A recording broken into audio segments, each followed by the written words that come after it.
Hi there guys, in today's video I'm gonna show you how to stop Instagram post saving to camera roll. It can be annoying to have Instagram duplicate each photo or video you upload on your smartphone. It can also cause a quick storage exhaustion.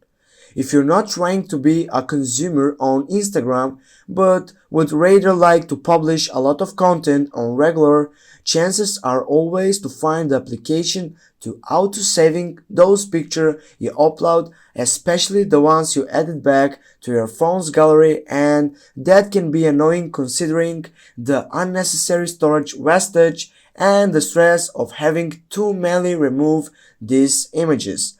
First, what you need to do is to go on your profile web page and then go on the right upper side on the three dots line.